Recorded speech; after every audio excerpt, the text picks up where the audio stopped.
یہ ہے بھائیو بلیک کیرٹ، کالا گاجر، اور اس کو جو ہے نا کالے ارکان والے بہت استعمال کرتے ہیں۔ اس کا جو جوس ہوتا ہے بہت ہی مفید ہوتا ہے، ویسے بھی لوگ کھاتے ہیں۔ اور یہ ہمارے پاکستانیوں کا شیوہ ہے کہ لوگوں کی مجبوریوں سے غلط فائدہ اٹھانا، جس طرح یہ اٹھایا جا رہا ہے، ٹھیک ہے۔ یہ اس کی ویلیو اتنی نہیں ہے جس مطلب یہ کہ جس ریٹ پر یہ لوگ دے رہے ہیں۔ اب یہ 240 روپے کلو دے رہے ہیں، ٹھیک ہے، یعنی 1200 روپے کا 5 کلو۔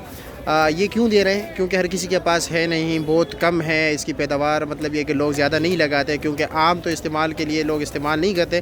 ویسے سلاد کے طور پر بہت سے لوگ کھاتے ہیں، لیکن کم ہونے کی وجہ سے ان لوگوں نے ریٹ بڑھا دیا ہے، اور مطلب یہ اس کو تھوڑا نایاب بنا دیا ہے، مطلب اتنے بھی نہیں جس طرح کہ اب یہ آپ دیکھ رہے ہو۔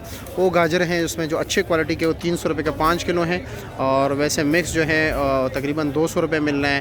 اس میں جو چورا ہے وہ تقریباً 30 روپے کلو مل رہا ہے، اور اس کو جو ہے نا جیسا بھی ہے، مطلب یہ کہ ڈنگا منگا جو بھی ہو 240 روپے کلو ہے، کیونکہ ان کو پتہ ہے کہ لوگوں کی ضرورت ہے، جو مریض وغیرہ آتے ہیں ان کو تو ضرورت ہے، ہر صورت لے گا اور ہر قیمت پر لے گا، تو اس لیے یہ 240 روپے کلو دے رہے ہیں۔ ویسے یہ 70-80 روپے ہونا چاہیے، اور ہے بھی اس کی قیمت یہی ہے، لیکن اصل میں مسئلہ یہ ہے کہ ان کو پتہ ہے کہ لوگوں کی چلو مجبوری ہے، ان سے کیوں فائدہ نہ اٹھایا جائے، تو اس لیے یہ 240 روپے کلو اس وقت دے رہے ہیں۔